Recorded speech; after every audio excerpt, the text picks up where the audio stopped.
The massive doors of the Galactic Council chamber slid open with a deep rumble. Supreme Commander Velthan Cross walked into the room with heavy steps. His forearms moved in rhythm as he approached the central table. Around him, dozens of alien species sat in their chairs, all waiting for his words. "My fellow rulers," Velthan began, his voice echoing in the huge chamber. "Today we discuss the last unconquered sector of our galaxy." Admiral Zekmor stepped forward. He carried a datapad in his clawed hands. "Commander, the sector is marked as forbidden. The old warnings say we must not enter." Velthan laughed, a harsh sound that made several aliens shift in their seats. "Old warnings? From who?" "The predecessors vanished 1,000,000 years ago. Their warnings mean nothing now." He activated the hologram projector. A three-dimensional map appeared above the table. Most of the galaxy glowed blue, showing Empire control. One small section remained red. "Terran space," Velthan said, pointing at the red area. "A tiny region with one star system. Our scouts report a primitive species called humans. They barely learn to travel faster than light." General Mordex, a reptilian being with sharp teeth, hissed softly. "The ancient warnings were very clear. They said never to cross into that space. The consequences would be terrible." "Consequences?" Velthan's eyes glowed with anger. "We have conquered 47% of the galaxy. We have defeated every species we met. These humans have not even left their home system. What can they do to us?" Admiral Zekmor studied his datapad. "Our intelligence reports are strange. Commander, the humans seem to have advanced technology, but they stay in their solar system. They do not explore. They do not expand. Because they are weak," Velthan declared. "A species that stays home is a species that fears the galaxy. We will give them one chance to surrender. If they refuse, we will take their worlds." Far across the galaxy, Captain Kim Dae-ho sat in the command center of Luna Station. The base was built inside Earth's moon, hidden from outside view. Dozens of screens showed sensor readings from the edge of human space. "Captain," Lieutenant Park Ji-woo called from his station, "I'm detecting large fleet movements, multiple ship signatures approaching our border." Kim Dae-ho stood up slowly. He was a tall man with gray hair and calm eyes. He had been waiting for this day for many years. "How many ships?" "At least 200, sir. Heavy cruisers and battleships. They're maintaining formation just outside our warning zone." Another officer, Commander Lee So-min, entered the command center. She wore the blue uniform of the Terran Defense Force. Her face was serious but not worried. "Captain Kim," she said, with a small bow. "The Terra's shield is ready for deployment. All other ships are standing by." Kim Dae-ho nodded. He walked to the main communication console and pressed several buttons.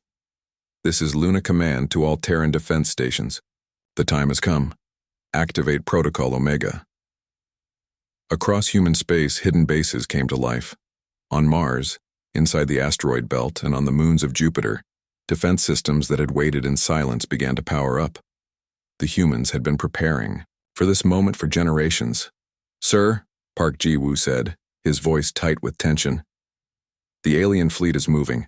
They're crossing into our space." Kim Dae-ho was not surprised. Every species eventually ignored the warnings. They all thought they were strong enough to take what they wanted from humanity. They were always wrong. "Send a message to Commander Lee," he ordered.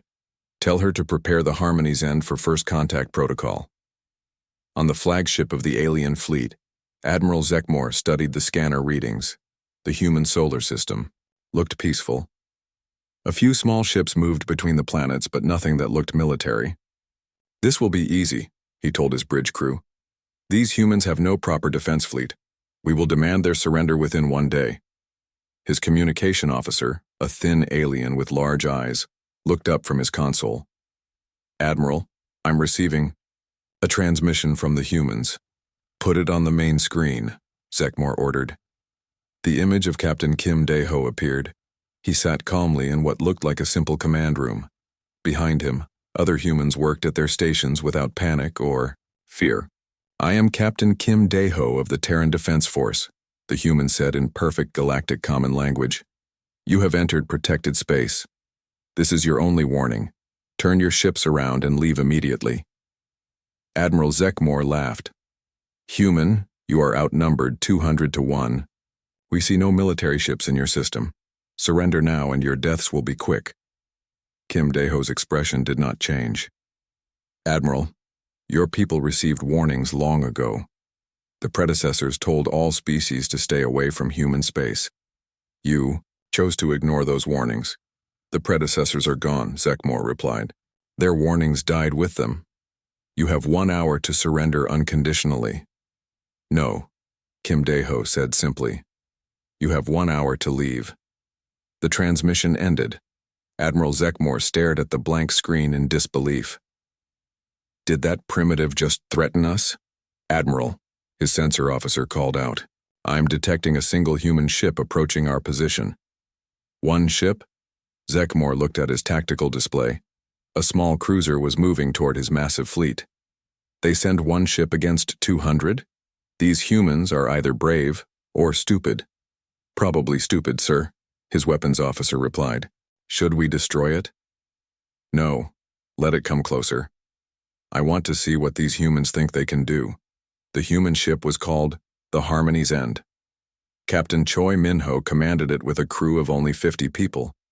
It was much smaller than any ship in the alien fleet, but it moved with smooth confidence toward the enemy formation. On the bridge of the Harmony's End, Lieutenant Yoon Ha-na sat at the tactical station. Her fingers moved over the controls with practiced ease. She had trained for this moment her entire life. "Captain," she reported, "all systems are ready.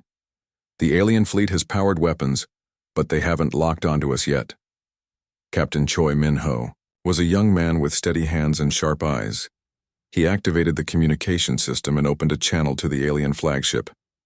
"This is Captain Choi Min-ho," he said. "I represent the Terran Defense Force.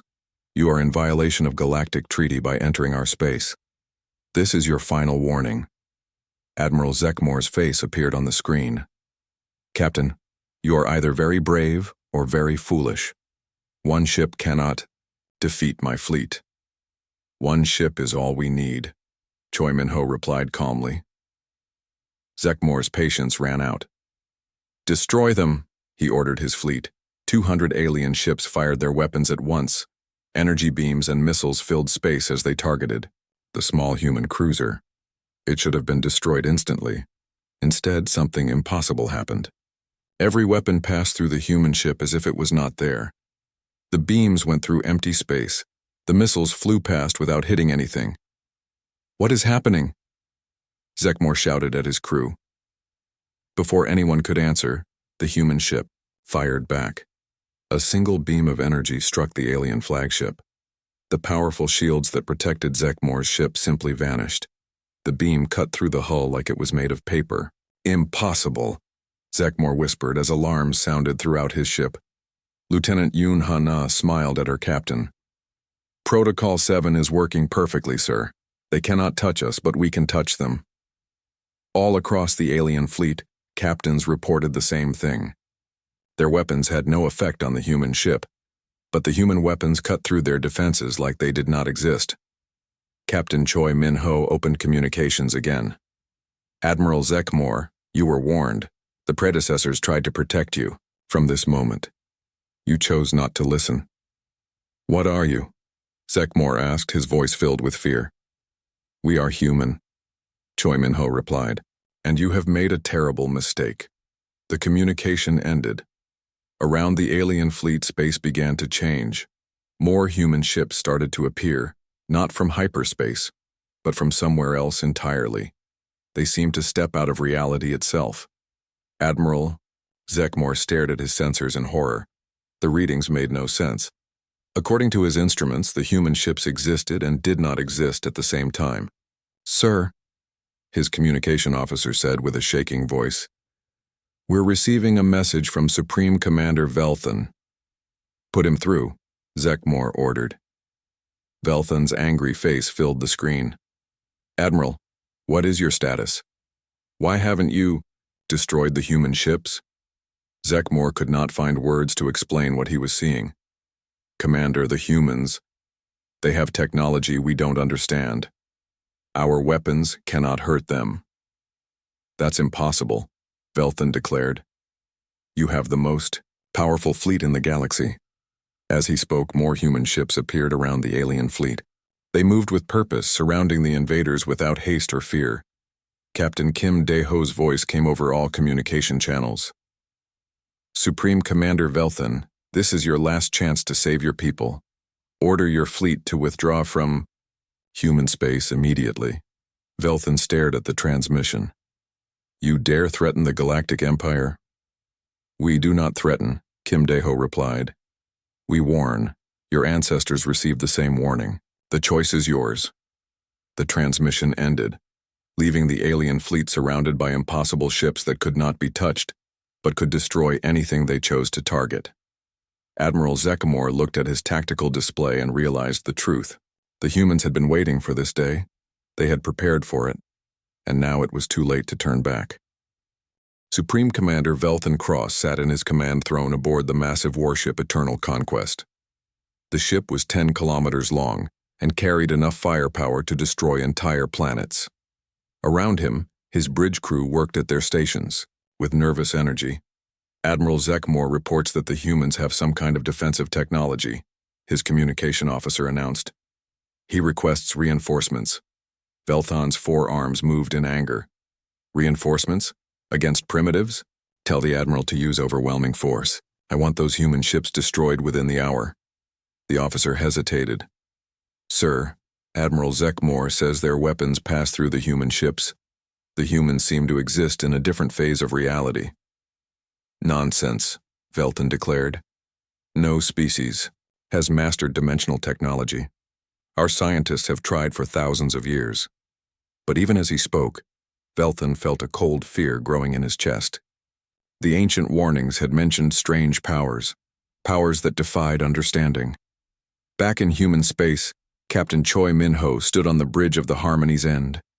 Around his ship, the alien fleet was firing continuously, but every shot passed harmlessly through his vessel. Captain, Lieutenant Yoon Hana reported from her tactical station. The aliens are getting frustrated. Some of their ships are moving closer. Choi Min-ho nodded. Let them come. Begin Phase 2 of First Contact Protocol. Yoon Hana pressed several controls. Phase 2 activated, sir. Selective targeting is online. The Harmony's End began to move between the alien ships like a ghost. Its weapons fired with perfect accuracy, but instead of destroying the enemy vessels, they disabled specific systems. Weapons arrays went offline, shield generators shut down, engine systems failed. On the alien flagship, Admiral Zekmor watched in horror as his fleet became helpless. How are they doing this? Our shields are designed to stop any known weapon. His chief engineer, an insect-like creature with multiple eyes, studied the damage reports. Admiral, the human weapons are not hitting our shields at all. They're passing through them and striking our systems directly. That's impossible, Zekmor shouted. Energy cannot pass through matter selectively. Sir, the communication officer interrupted. The human captain is calling again. Choi Min-ho's calm face appeared on the main screen. Admiral Zekmor, your fleet is now disabled. Your weapons cannot fire. Your shields are down. Your engines are offline. What do you want? Zekmor asked, his voice filled with defeat. I want you to understand, Choi Min-ho replied. This is not a battle. This is a demonstration. We could have destroyed your entire fleet in seconds. Instead, we chose to disable your ships without killing your crews. Admiral Zekmor looked around his bridge. Emergency lights flickered as his ship drifted powerlessly in space. Why? Why didn't you destroy us? Because that is not who we are, Choi Min-ho answered. We defend our space, but we do not murder those who can no longer fight. Meanwhile, on Earth, Fleet Admiral Kang Soo-jin walked through the corridors of Terra Command. The base was built deep under the Pacific Ocean, hidden from all sensors. She had been waiting for this day for 30 years. Admiral, her aide, Commander, Bae Hyojin, approached with a datapad. The first contact is proceeding according to plan. Captain Choi has disabled the advance fleet. Kang Sujin was an older woman with silver hair and eyes that had seen many secrets. Good. Have our intelligence operatives reported in? Yes, ma'am. Dr. Nam Ki-jun confirms that he's still in position at the Empire's research facility. Major, Song Ji-hai reports from the military academy on Vexitar Prime. All our deep cover agents are ready to act. Kang Sujin nodded. The humans had been preparing for this moment for generations. They had placed agents throughout the Galactic Empire, learning their technology, studying their weaknesses, and waiting for the day when the Empire would finally ignore the warnings. What about Protocol 7? She asked. Working perfectly, Commander Bay replied. Our ships are phased into dimensional space. The aliens cannot touch us, but we can interact with their reality at will. And the psychological effect? Exactly. As Dr. Shin Mi-kyung predicted, the aliens are confused and frightened. They cannot understand what they're seeing. Back in space, Captain Choi Min-ho continued his conversation with Admiral Zekmore. Admiral, I'm going to show you something. Your Supreme Commander needs to understand what he is facing. The human captain touched a control on his chair. Around the disabled alien fleet, space began to shimmer. More human ships appeared, but these were different. They were larger, more advanced, and they seemed to exist in multiple dimensions at once. By the ancient gods, Zekmore whispered. How many ships do you have? Enough, Choi Min-ho replied simply. Admiral, your people have a choice to make. You can accept that you cannot conquer human space, or you can send more fleets to be defeated. On Vexitar Prime, Supreme Commander Velthan Cross paced in his war room. Reports from Admiral Zekmore made no sense. Human ships that couldn't be touched. Weapons that passed through shields. Technology that seemed to break the laws of physics. Get me Dr. Vorthak, he ordered his aide. I want our best scientist to explain what's happening. Dr. Vorthak was an ancient being with a large brain and multiple tentacles. He had studied physics for over 300 years. When he arrived at the war room, his expression was troubled. Commander, Dr. Vorthak said slowly, I have analyzed the reports from our fleet. What the humans are doing should be impossible. Explain, Velthan demanded. They appear to have mastered dimensional phasing. Their ships exist in our reality and another dimension simultaneously. They can choose when to interact with our space and when to avoid it. Velthan felt his confidence cracking. How long would it take us to develop such technology? Thousands of years, Dr. Vorthak replied. Maybe longer. Commander, the ancient warnings mentioned powers beyond understanding. Perhaps we should have listened. No, Velthan declared. I will not be defeated by primitives. Prepare the second fleet. I want 1,000 ships sent to human space. In the depths of space near Jupiter, Captain Lim Tae-woo received new orders. His ship, the Eternal Vigilance, had been waiting in dimensional storage for 200 years. Now it was time to act. The Eternal Vigilance was not like other human ships. It was a dreadnought, built using technology that most of humanity did not even know existed. As it phased into normal space, its presence could be felt across the solar system.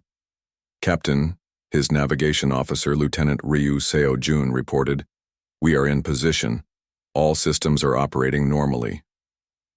Captain Lim Tae-woo was a quiet man, who spoke little but understood much. Communications, contact Terra Command. Tell them the Eternal Vigilance is ready to demonstrate human military capability.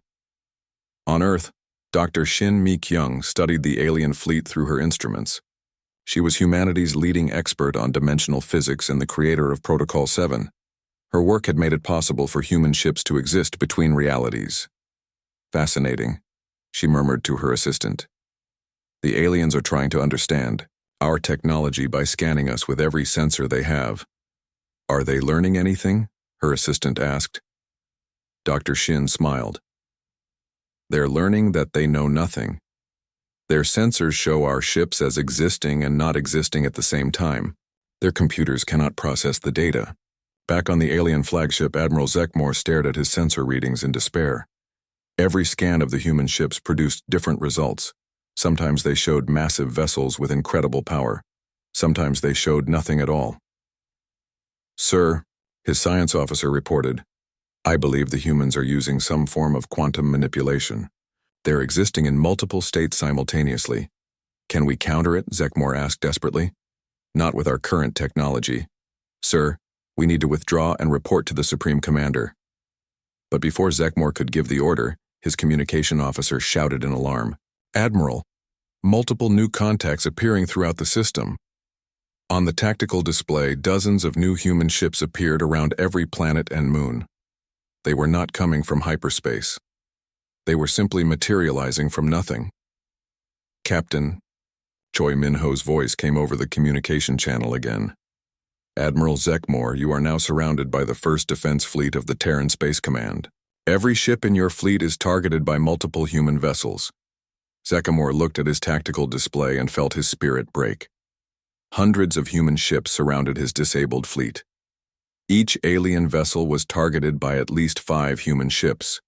This is impossible, he whispered. Where did they all come from? We have been here all along, Choi Min-ho replied. Waiting, watching, preparing for the day when someone would be foolish enough to ignore the warnings. On his bridge, Lieutenant Yoon Hana monitored the alien fleet's life support systems. Captain, the enemy crews are showing signs of severe psychological stress. Some ships are reporting panic among their personnel. Captain Choi Min-ho understood. The aliens had entered human space confident in their strength. Now they found themselves helpless, surrounded by an enemy they could not understand or fight. Open a channel to their Supreme Commander, he ordered. Belthan Cross's face appeared on the screen, his 4 eyes burning with anger and fear. What are you? He demanded. We are human, Choi Min-ho replied calmly.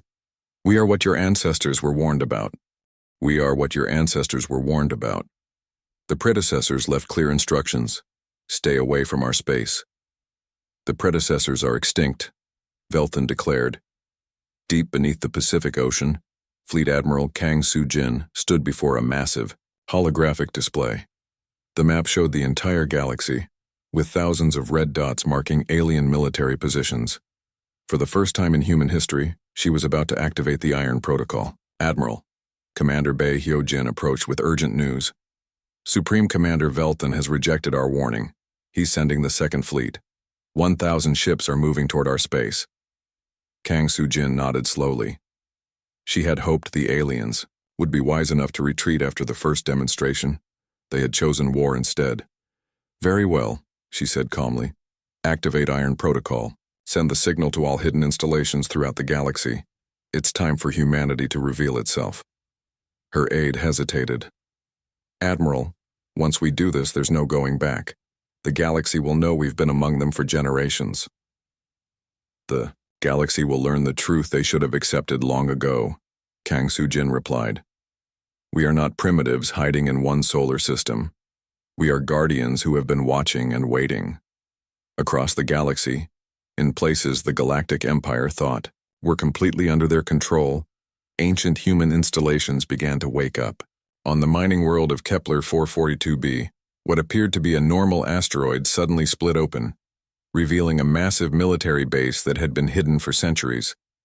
Captain Lim Tae-woo received the activation signal aboard the Eternal Vigilance. His dreadnought had been sleeping in dimensional space since before the Galactic Empire even existed. Now it was time to show the aliens what human engineering could really accomplish. All stations, prepare for full awakening, he ordered his crew. Bring all systems online, prepare the void cannons. The Eternal Vigilance was not just a ship, it was a mobile fortress equipped with weapons that could destroy entire fleets. As it phased completely into normal space, its presence sent shockwaves through local spacetime that could be detected across several star systems. On the industrial world of Proxima Centauri b, Major Song Ji-hai commanded a squadron of ghost fighters. These single-pilot craft were humanity's most advanced weapons, capable of appearing anywhere in the galaxy without warning. Ghost Squadron, she transmitted to her pilots. You have your target assignments. Remember, we're not just fighting ships, we're fighting an idea. The idea that humanity is weak. Lieutenant Park Jin-woo, her wing commander, responded immediately. Major, Ghost Squadron is ready. We'll show them what real pilots can do. The ghost fighters were small, sleek vessels that seemed to be made of light and shadow. They could travel through folded space, appearing behind enemy lines without any warning. Each one was piloted by a human who had trained their entire life for this moment. Meanwhile, in the Galactic Empire's primary research facility on Vextar Prime, Dr. Nam Ki-jun continued his work as if nothing had changed. He had been embedded in the Alien Research Division for 30 years, slowly learning their secrets while feeding them false information about human capabilities. Dr. Nam, his alien supervisor, Dr. Vexkoth, approached his workstation. The military is asking for immediate analysis of the human technology. They want to know how these primitives develop dimensional phasing. Nam Ki-jun looked up from his research with innocent eyes. I'm working on it, Dr. Vexkoth. The readings are very strange. The humans seem to be using principles we haven't discovered yet. What Dr. Vexkoth didn't know was that Dr. Nam had been secretly sabotaging their research for decades. Every major weapons project had tiny flaws that would cause failures at critical moments. Every defensive system had hidden vulnerabilities that only humans knew about. Sir, Dr. Vexkoth's assistant interrupted, we're receiving priority alerts from military installations across the Empire. Something is happening. Nam Ki-jun smiled to himself. The Iron Protocol was working perfectly. On the fortress world of Rigel 7th, Colonel Han So-young led a team of human infiltrators who had been posing as maintenance workers for 15 years. When the activation signal arrived, they quickly moved to their primary objective, the Empire's main communication hub. Team Alpha, disable the quantum relays, she ordered through her comm device. Team Beta, take out the backup systems. We need to blind their command structure. Her soldiers moved like shadows through the heavily guarded facility. They had studied every corridor, every security system, every guard rotation. The aliens never suspected that their most trusted maintenance staff were actually elite human special forces. Within minutes, the communication hub went dark. Across that sector of the galaxy, alien commanders found themselves cut off from their superiors, unable to coordinate their response to the human attack. Back on Earth, Captain Kim Daeho monitored the global operation from Luna Command. Status reports flowed in from across the galaxy as hidden human assets revealed themselves. Sir, Lieutenant Park Ji-woo reported, we're receiving confirmation from all sectors. Phase 1 of Iron Protocol is complete. Enemy communications are down in 47 star systems. Kim Daeho studied the tactical display. Red dots representing alien forces were going dark across the map. Excellent. Signal Fleet Admiral Kang that we're ready for Phase 2. On Vextar Prime, Supreme Commander Velthan Cross stared at his command center in growing panic. Reports were flooding in from across the Empire, but none of them made sense. Sir, his communication officer announced, we've lost contact with the Rigel sector. All military installations have gone silent. And the Centauri region is reporting equipment failures, another officer added. Their defensive systems are shutting down for unknown reasons. General Mordex approached Velthan's command throne. Commander, we're receiving reports of human ships appearing throughout our territory. Not just near their home system. Everywhere. Velthan felt a cold fear spreading through his body. That's impossible. Our intelligence clearly showed that humans have never left their solar system. Sir, the communication officer called out urgently. We're receiving a transmission. It's coming from inside our own command center. The main screen activated, showing the face of Dr. Nam Ki-jun. But he was no longer wearing the simple clothes of a research assistant. He wore the blue uniform of the Terran Defense Force. Supreme. Commander Velthan, Nam Ki-jun said calmly. Allow me to introduce myself properly. I am Dr. Nam Ki-jun, Commander of Human Intelligence Operations in the Vextar sector. Velthan stared at the screen in shock. You're one of my researchers. You've worked here for decades. I've been studying you for decades, Nam Ki-jun corrected. Learning your weaknesses, documenting your technology, preparing for this day. Impossible, Velthan whispered.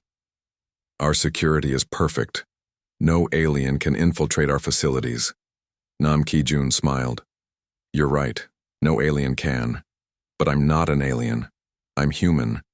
and we've been among you since before your empire even existed." The transmission cut to show images from across the galaxy. Human agents were revealing themselves in every major alien facility. Ships that had been thought to belong to the Empire were suddenly displaying human markings. Bases that had existed for centuries were showing their true nature as hidden human installations. "We have been watching you," Nam Ki-jun continued. "We have been learning from you, and we have been preparing for the day when you would ignore our warnings and invade our space." On the screen, the images showed the true scope of human presence in the galaxy. They were not primitives hiding in one system. They were an advanced civilization that had chosen to remain hidden while they studied every other species. "You see, Supreme Commander," Nam Ki-jun explained, "when the predecessors left their warnings, they were not trying to protect the galaxy from us. They were trying to protect you from yourselves. They knew that eventually some species would be arrogant enough to ignore the warnings." Velthan found his voice. "What do you want?" "We want you to leave our space," Nam Ki-jun replied. "We want you to understand that humanity is not a prize to be conquered. We are guardians who chose isolation to avoid exactly this situation." "And if we refuse?" Velthan asked, though he already knew the answer. "Then you will learn why the predecessors were so careful to warn everyone away from human space," Nam Ki-jun said. "You will learn what happens when you force peaceful people to become warriors." The transmission ended, leaving Velthan staring at a blank screen. Around him, his command staff waited for orders, but the Supreme Commander was beginning to understand that he had made a terrible mistake. In human space, Captain Choi Minho watched as the alien Second Fleet approached. 1,000 ships, the largest military force the Galactic Empire had ever assembled, was moving toward Earth with hostile intent. "Captain," Lieutenant Yoon Hana reported, "the enemy fleet will reach our perimeter in 6 hours. They're maintaining attack formation." Choi Min-ho activated his communication system and sent a message to Fleet Admiral Kang Soo-jin. "Admiral, the aliens have chosen war, requesting permission to demonstrate the full capabilities of the Terran Defense Force." The reply came immediately. "Permission granted, Captain. Show them what humanity can do when pushed too far." Throughout human space, ships that had been hidden for centuries began to appear. The eternal vigilance emerged for Supreme Commander Velthan Cross stood in his war room, watching as red warning lights flashed across the holographic map of the galaxy. In the past 6 hours, 17 major military installations had gone dark. His mighty empire, which had conquered nearly half the galaxy, was falling apart. "Sir," General Mordex approached with a data pad, his reptilian features showing fear. "We've lost contact with the Andromeda Sector fleet. 50 ships just gone." Velthan stared at the map, where his fleets had been shown in blue. Empty space now existed. "Gone? What do you mean, gone?" "The last transmission we received was a distress call. They reported human ships appearing all around them. Then nothing." Commander Bae Hyo-jin led a strike team aboard the stealth destroyer Silent Thunder. Her ship existed in dimensional space, invisible to all known sensors. She had been hunting alien fleets for 3 days, and her success rate was perfect.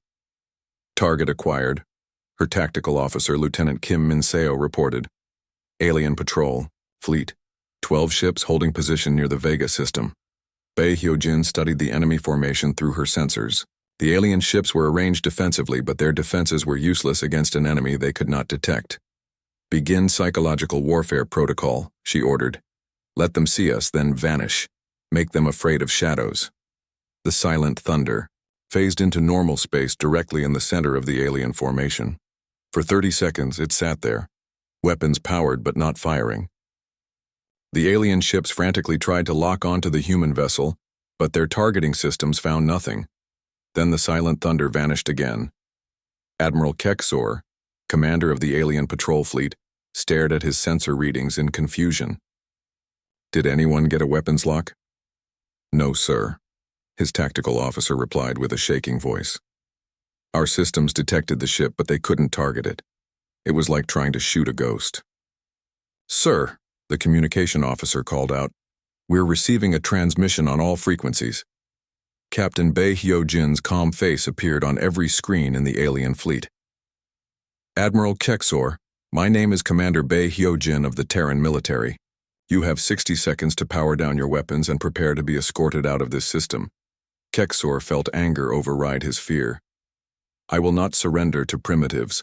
All ships, spread out and search for that human vessel. The transmission ended. For 59 seconds, nothing happened. The alien ships spread out in a search pattern, scanning every part of space around them. Then the silent thunder appeared again, but this time it was not alone. 6 identical ships materialized around the alien formation, each one targeting a different enemy vessel. Impossible, Kexor whispered. There was only one ship. Commander Bae's voice came over the communication channel again. Admiral, you were warned. We do not make empty threats.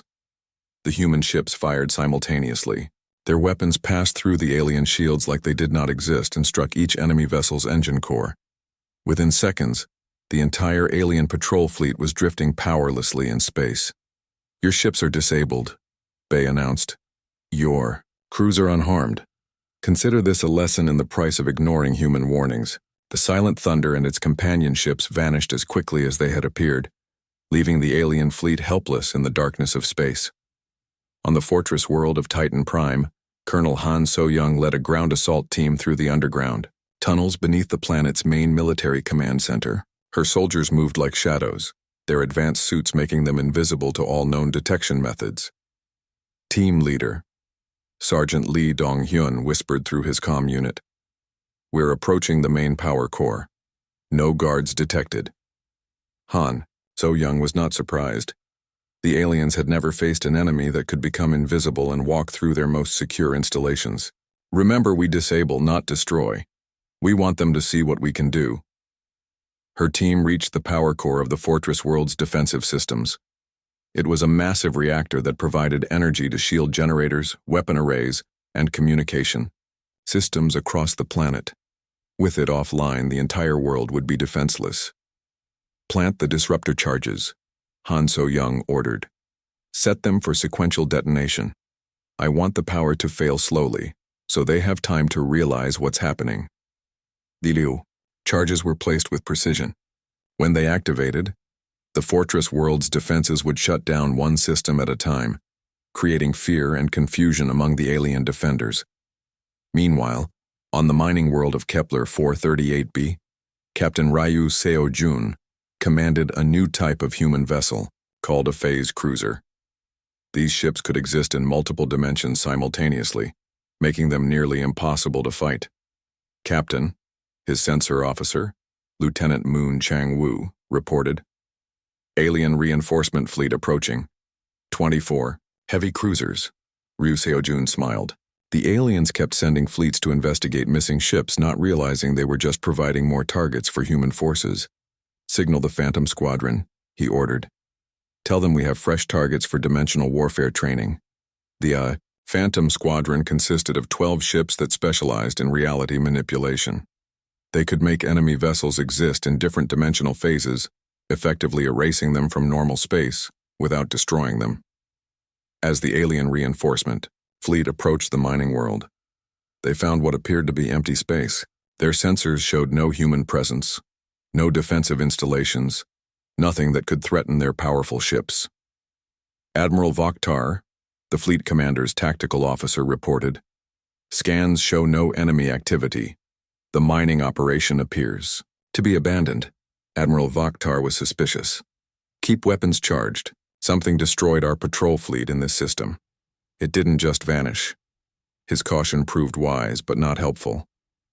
The Phantom Squadron was already moving into position, their ships existing in dimensional space where alien sensors could not detect them. Captain Ryu Seo-jun gave the attack order. All ships execute Phase Strike Alpha. Target their command vessels first. The Phantom Squadron attacked by shifting the alien ships into different dimensional phases. To outside observers, it looked like the enemy vessels simply faded away, becoming transparent before disappearing entirely. Sir! Admiral Vokhtar's sensor officer shouted in panic. The flagship is disappearing. All hands are reporting a strange feeling like they're becoming unreal. Vaktar looked at his hands and saw them becoming transparent. His ship, his crew, everything around him was fading into nothingness. What's happening to us? Captain Ryu's voice came over the communication channel. You're being shifted into dimensional storage, Admiral. You're not dying, but you're no longer part of normal space. Consider this a demonstration of human mercy. One by one, the ships of the alien reinforcement fleet faded from existence, their crews experiencing the terrifying sensation of becoming unreal. Within minutes, the entire fleet had vanished from normal space, stored in dimensional pockets where they could not interfere with human operations. Back on Vextar Prime, Supreme Commander Velthan received reports that made no sense. Entire fleets were vanishing without a trace. Ground installations were shutting down for unknown reasons. His most secure facilities were being infiltrated by enemies that could not be seen or detected. Sir, Dr. Vexkoth approached with urgent news. We've discovered something terrible. Our research facility has been compromised for decades. Dr. Nam Ki-jun was not just a human agent. He was sabotaging our weapons development. Velthan felt his confidence crumble completely. How badly? Every major weapon system has hidden flaws. Our newest battleships have vulnerabilities built into their shield generators. Our defensive installations have backdoors that can be exploited. For how long? Velthan asked, though he dreaded the answer. Since the beginning, Dr. Vexkoth replied. The humans have been among us since we first started expanding into space. They've been watching us, learning from us, and preparing for this war. On Earth, Fleet Admiral Kang Soo-jin reviewed the battle reports with satisfaction. The Iron Protocol was working beyond all expectations. Human forces were systematically dismantling the Galactic Empire's military capacity without significant casualties on either side. Admiral, Commander Park Jin-woo reported, Major Song's Ghost Squadron has eliminated the enemy's rapid response capability. Colonel Han's infiltration teams have disabled 37 fortress worlds. Captain Ryu's phase cruisers have neutralized 6 enemy fleets. Excellent, Kang Soo-jin replied. And our casualty reports? 0 combat losses, Park Jin-woo answered. The enemy cannot effectively target our forces. Their technology is centuries behind ours. Remember, Kang Soo-jin reminded her staff, we are not conquering, we are defending. Every action we take must demonstrate that humanity fights only when forced to, and we fight to end conflicts, not prolong them. Major Song Ji-hai led her Ghost Squadron in a strike against the Galactic Empire's primary military academy on Altair 4. The facility trained the Empire's best officers and held their most advanced tactical knowledge. Ghost leader to all flights, and she transmitted as her fighters approached the heavily defended world. Our mission is disruption, not destruction. We want their future commanders to understand what they're really facing. The Ghost fighters phased into normal space directly above the Academy's main parade ground. Thousands of alien cadets were conducting training exercises when 12 human ships simply appeared in their sky. The Academy's Supreme Commander Velthan Cross stood before the Empire's most secret weapon, deep in the fortress world of Kethmaran. The Star Eater was a massive device that could consume entire suns, converting their energy into pure destructive force. It was the ultimate weapon, capable of destroying solar systems. Dr. Vexkoth, Velthan called to his chief scientist. How long until the Star Eater is ready to fire? The alien scientist's tentacles moved nervously as he checked his instruments. 6 hours, Commander. But sir, using this weapon will destroy everything in the target system, including any planets that might harbor innocent life. The humans have left us no choice, Velthan declared, his 4 eyes burning with desperate anger. If we cannot conquer them, we will erase them from existence. General Mordex approached with obvious reluctance. Commander, are you certain about this? Course of action? The Star Eater has never been tested. We don't know what side effects it might have. I know what the side effects will be if we don't use it, Velthan replied grimly. The complete destruction of our empire. At least this way, we take the humans with us. Far across the galaxy, human sensors detected the massive energy buildup on Kethmaran. Admiral Moon Changwoo commanded the Terran flagship Final Dawn, positioned at the edge of human space with a fleet of only 12 ships. Admiral, his sensor officer, Lieutenant Yu Jinna, reported with concern. The alien weapon is targeting our sun. Energy readings suggest it's designed to consume stellar matter. Moon Changwu was a veteran commander who had spent 40 years preparing for this moment. Signal Fleet Command. Tell them the aliens have chosen to use their ultimate weapon. Sir, his communication officer asked, should we evacuate Earth? No, Moon Changwu replied calmly. We're going to stop them. Lieutenant Yu Jinna looked at her instruments in disbelief. Admiral, 12 ships cannot stop a weapon that powerful. The energy readings are off our scales. These are not ordinary ships, Moon Changwu reminded her. And we are not ordinary people. On Earth, Dr. Shin Mi-kyung received the alert in her laboratory. The aliens were about to fire a star killer at humanity's home system. She smiled grimly as she activated her most secret project. Computer, begin activation sequence for Protocol Omega, she commanded. Dr. Shin, her assistant, asked nervously, are you sure about this? Protocol Omega has never been tested at full scale. It's been tested enough, Dr. Shin replied. Besides, the aliens are about to learn something important about human technology. We don't just defend against attacks, we redirect them. The Star Eater fired across the galaxy, sending a beam of pure destruction toward Earth's sun. The weapon consumed the energy of 3 dying stars to power itself, creating a force that could crack planets and collapse solar systems. But Admiral Moon Changwu was ready. The 12 ships of his fleet arranged themselves in a precise formation around Earth's sun. As the alien weapon approached, the human vessels activated their most advanced technology. All ships, Moon Changwu ordered, activate dimensional mirrors, full power to the absorption arrays. The Final Dawn and its companion ships created a web of dimensional energy around Earth's sun. When the Star Eater's beam struck this web, something impossible happened. Instead of destroying the sun, the weapon's energy was captured, redirected, and amplified. Target acquired, Moon Changwu announced calmly. Return fire to point of origin. The Star Eater's own energy, now under human control, traveled back across the galaxy toward Kethmaran.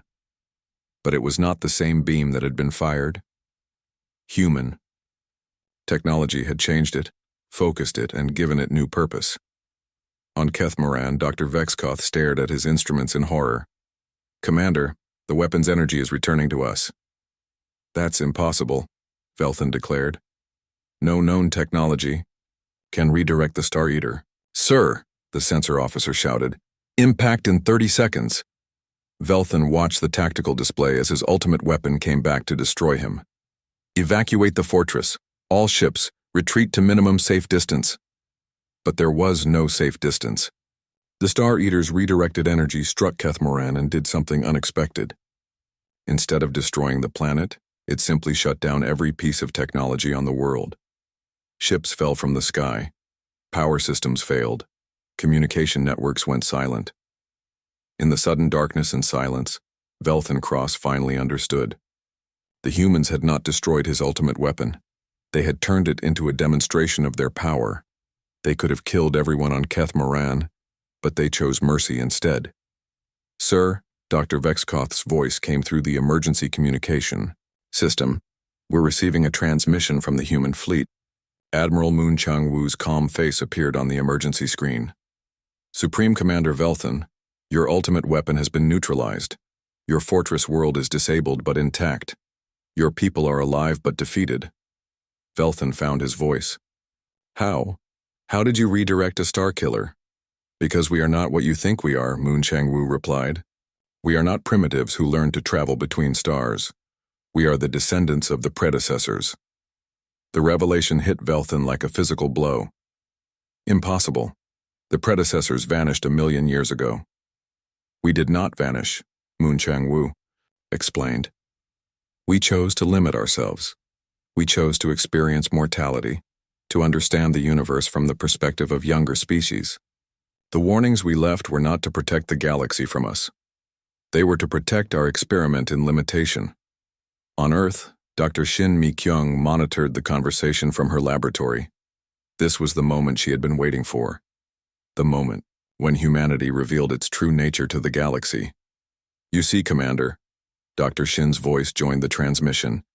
"We are beings who chose to become human. We gave up our transcendent powers to learn what it means to grow, to struggle, to discover. But that choice was always temporary."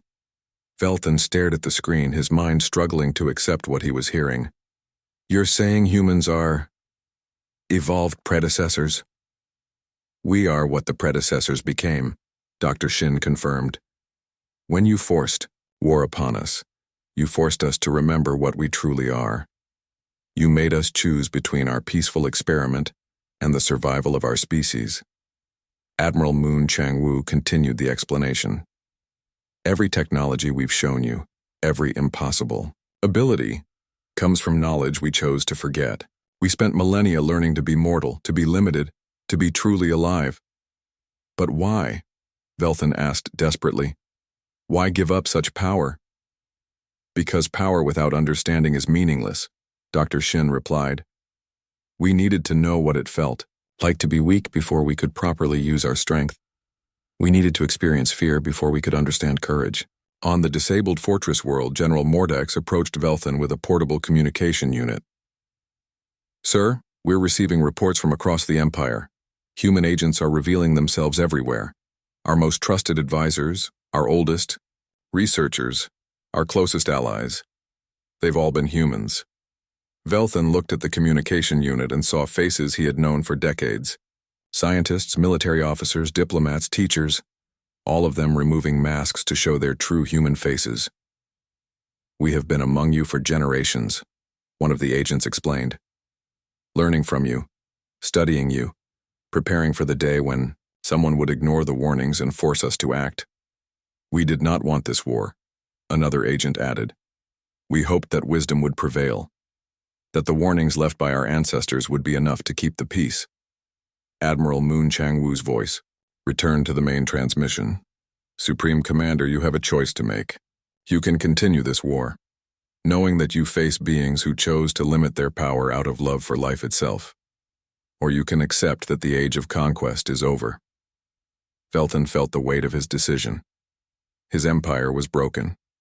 His fleets were scattered. His ultimate weapon had been turned against him without causing a single death. "What do you want from us?" he asked quietly. "We want you to understand," Dr. Shin replied. "We want you to learn what we learned during our long experiment in mortality. That strength comes from protecting others, not conquering them. That true power lies in choosing restraint when you could choose destruction. The galaxy is large, enough for all species to thrive," Moon Changwu added. "But only if they choose cooperation over conquest, wisdom over war." On Kethmaran, in the darkness of his disabled fortress, Velthan Cross finally saw the truth. The humans had not been hiding in their solar system because they were afraid. They had been protecting the galaxy from themselves, waiting for younger species to mature enough to join them as equals. "I understand," he whispered. "We forced you to become what you tried not to be." "Yes," Dr. Shin confirmed. "But even now, even after everything you've done, we offer you the same choice we gave ourselves long ago. The choice to grow beyond the need for conquest. The choice to become better than what you were." The transmission ended, leaving Velthan alone with his thoughts in the silent darkness of his ruined fortress. Around him, the remnants of his mighty empire waited for his decision. The humans had shown him power beyond imagination, used with restraint beyond understanding. They had defeated him completely while showing mercy to his people. They had revealed themselves as beings who chose to become Mo. 6 months after the failed attack on Earth's sun, Fleet Admiral Kang Soo-jin stood before the assembled representatives of what had once been the Galactic Empire. The meeting was held on neutral ground, a space station that humans had built in one day using technology that still amazed the former enemies. "Representatives of all species," she began, her voice carrying to every corner of the Great Hall. "We gather today not as conquerors and conquered, but as potential partners in a new age." In the front row, Supreme Commander Velthan Cross sat quietly. The once proud ruler of a vast empire now wore simple clothes and carried no weapons. His 4 eyes showed a mixture of shame and curiosity as he listened to the human admiral. For too long, the galaxy has been shaped by the idea that strength means the ability to take what you want from others, Kang Sujin continued. Today, we propose a different path. We propose the Terran Concordance, a union based on cooperation, not conquest. General Mordek, sitting beside his former commander, leaned forward with interest. Admiral, what exactly are you offering us?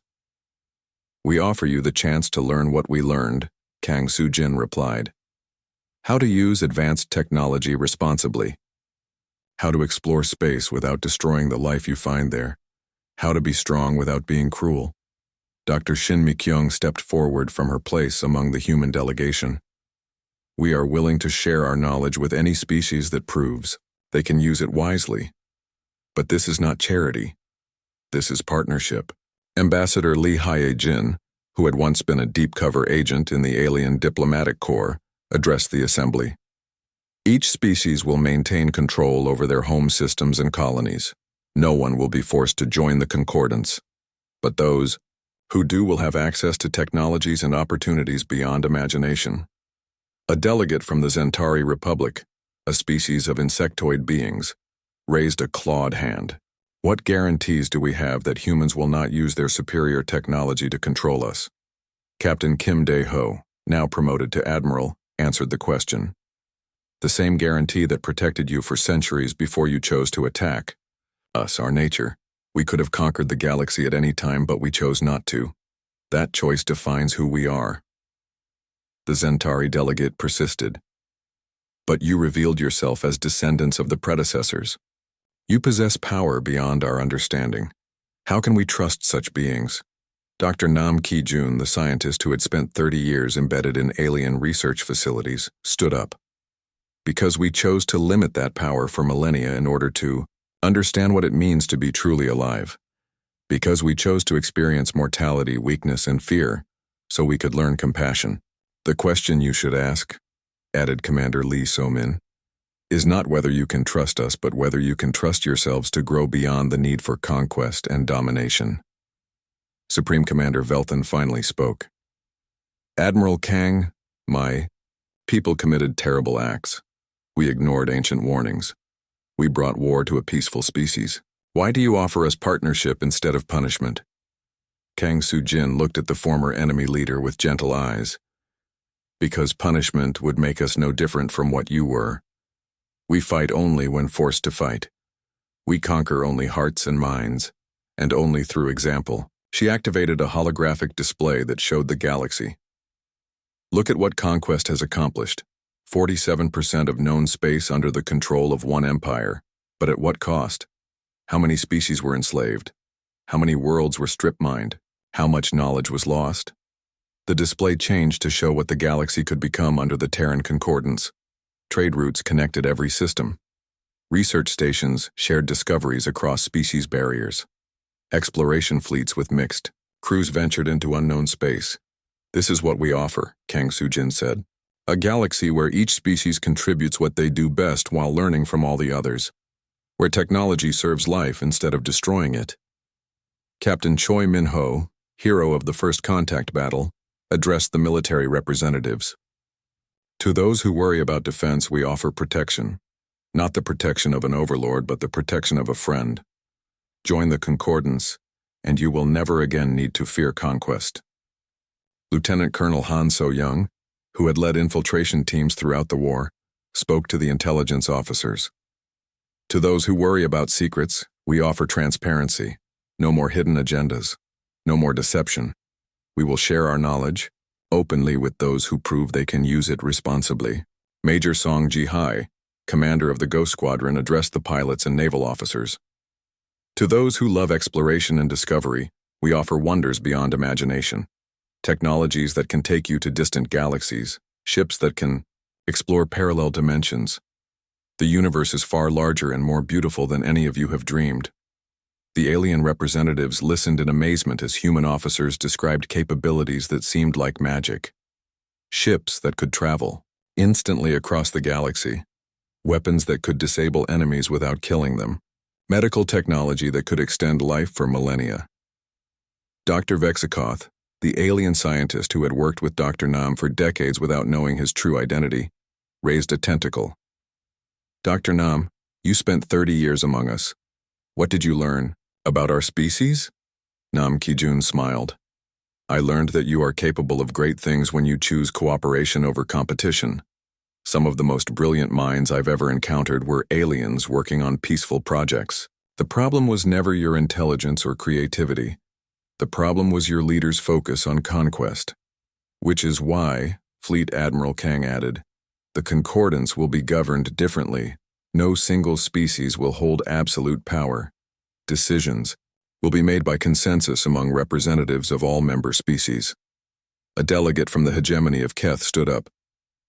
Admiral, our worlds were among the first to be conquered by the Empire. We remember what freedom was like. If we join this Concordance, will we truly be free? Commander Park Jin-woo, who had coordinated human intelligence operations, answered. More free than you've been in centuries. The Concordance exists to protect the independence of member species, not to control them. But there will be rules, Admiral Moon Chang-woo added. No member species may attack another. No member may enslave other beings. No member may use technology to cause unnecessary suffering. These are the basic principles that make civilization possible. Captain Lim Tae-woo, commander of the Eternal Vigilance, addressed the assembly with quiet authority. Those who cannot accept these principles are welcome to remain independent, but they will not have access to Concordance technology or protection. The alien representatives spent hours asking questions, voicing concerns, and debating among themselves. Gradually, a new understanding began to emerge. The humans were offering something that had never existed before, a galactic civilization based on mutual respect rather than domination. Finally, Supreme Commander Velthan stood up. Admiral Kang, I speak not just for myself but for the remnants of the Empire. We accept your offer. We ask to join the Terran Concordance not as conquerors, but as students willing to learn a better way. A wave of murmurs swept through the assembly as other delegates began to voice their agreement. One by one, species that had been enemies for generations declared their willingness to try cooperation instead of conflict. Dr. Shin Mi-kyung activated a new holographic display, showing the first Concordance Constitution. These are the principles we propose: mutual respect, shared knowledge, common defense, peaceful exploration. Do you accept these as the foundation of our new alliance? The vote was unanimous. Every species present agreed to join the Terran Concordance. 3. Years later, Admiral Kim Dae-ho commanded the exploration vessel New Horizons as it ventured into previously unknown regions of space. His crew included humans, former Empire species, and several newly discovered civilizations that had joined the Concordance voluntarily. Admiral, Lieutenant Yoon Ha-na reported from her science station. We're detecting signs of an advanced civilization in the next system. Energy signatures suggest they've achieved faster-than-light travel. Kim Dae-ho smiled. First contact was no longer about conquest or defense. It was about friendship. Signal the diplomatic team, he ordered, and transmit the standard Concordance greeting. Let them know we come in peace, seeking knowledge and offering friendship. On the bridge, representatives from a dozen different species worked together harmoniously. The former enemies had become true partners, each contributing their unique strengths to the common good. Commander Lee So-min, now serving as diplomatic officer, prepared the first contact message. New horizons to unknown civilization. We are the Terran Concordance, an alliance of species dedicated to peaceful exploration and mutual cooperation. We offer friendship, knowledge, and protection to all who choose to join us. The response came quickly. Welcome, travelers. We are the Harmony of Worlds. We have been waiting for someone to teach us how to travel between stars responsibly. Your reputation precedes you. Kim Dae-ho exchanged glances with his mixed-species crew. The Concordance's reputation had already spread to previously unknown civilizations. Back on Earth, Fleet Admiral Kang Soo-jin reviewed reports from across the galaxy. The Concordance now included over 300 species. Crime rates had dropped to historic lows.